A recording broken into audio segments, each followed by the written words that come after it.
Bon les amis, je voulais vous faire un petit point de situation par rapport à ce qui se passe en Ukraine, parce que certains commençaient à s'impatienter, à demander des nouvelles. J'ai envie de dire, ça part en couille et là pour les Russes, on peut que tirer un gros constat d'échec, quoi.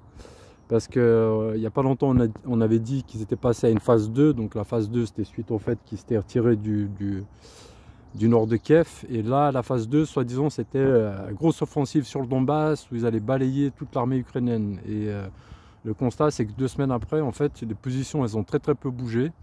Il y a eu des petites offensives russes qui ont fonctionné, mais il y a eu les mêmes côté ukrainien. Donc en fait, la situation, elle est plutôt, on va dire, stable au niveau des territoires pris d'un côté et de l'autre. Côté ukrainien, ils reçoivent de plus en plus de renforts. Côté russe, ils ont déjà perdu à peu près un quart de ce qu'ils ont envoyé. Là, on parle actuellement de plus de 20 000 morts côté russe, donc ce qui est énorme. Après, c'est vrai qu'on ne connaît pas les pertes côté ukrainien, mais côté russe, voilà, pour un pays qu'on prenait pour une hyperpuissance, en fait, on peut que tirer le constat qu'au final, la Russie est une puissance régionale, mais sûrement pas une hyperpuissance du niveau d'armée américaine. Hein, que ça nous fasse plaisir ou pas, c'est pas la question. La question, c'est ce que montrent les faits sur le terrain. Et sur le terrain, on voit que tout ça, voilà. En fait, simplement, on prend conscience que en fait, les Russes paraissaient très forts sur le papier. Ils nous ont bien vendu en fait tout leur armement, leur S-400, leur Iskander, leur missiles hypersoniques, etc. Mais tout ça, en fin de compte, ça pèse pas lourd, quoi. Et on voit que par exemple, l'un des gros avantages qu'ont les Ukrainiens, c'est le renseignement. Et un renseignement qui marche super bien vu en fait les grosses pertes qu'ils arrivent à infliger aux Russes, notamment des victoires tactiques, notamment par exemple les 2 bateaux qu'ils ont réussi à descendre. Côté russe, on sait qu'ils ont déjà perdu plus de 10 généraux, donc 10 généraux dans une guerre comme ça, mais c'est juste énorme, quoi. Et en fait, pourquoi? Parce que les Américains, ils ont...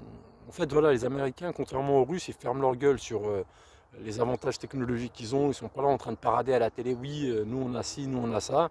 Alors que les Russes, on voyait même Poutine qui faisait un peu le malin avec ses missiles, machin, avec des armes super futuristes. Les Américains, au niveau du renseignement, ils sont 10 levels au-dessus, quoi. C'est-à-dire que les Américains, ils arrivent à savoir en temps réel où sont les troupes russes, où sont leurs postes de commandement.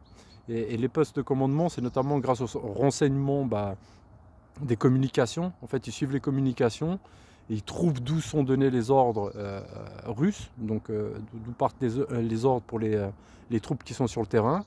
Ils détectent ces postes de commandement, ils les annoncent à l'armée ukrainienne qui bombarde la zone, et puis comme ça, ils ont réussi à descendre déjà plus de 10 généraux. Et ce qui est étonnant, c'est que les Russes continuent avec les mêmes stratégies, continuent à ne pas changer, je sais pas, leur chaîne de commandement, à retirer les généraux du front, parce que c'est bien de vouloir dire, ouais, nous, nos généraux à nous, ils vont sur le front et tout, mais si c'est pour qu'ils se fassent buter, je veux dire, un général, tu le remplaces pas comme ça du jour au lendemain, tu ne formes pas un général en 2 semaines, quoi. Donc c'est des pertes importantes quand même pour une armée, et surtout pour une armée comme la russe, qui compte beaucoup en fait sur ses cadres supérieurs, quoi, qui a très peu de sous-officiers compétents. C'est vraiment une armée qui fonctionne beaucoup avec les généraux, et c'est pour ça qu'ils sont près du terrain. Donc de le perdre, pour eux, c'est vraiment... là, c'est des grosses pertes, quoi. Après, au niveau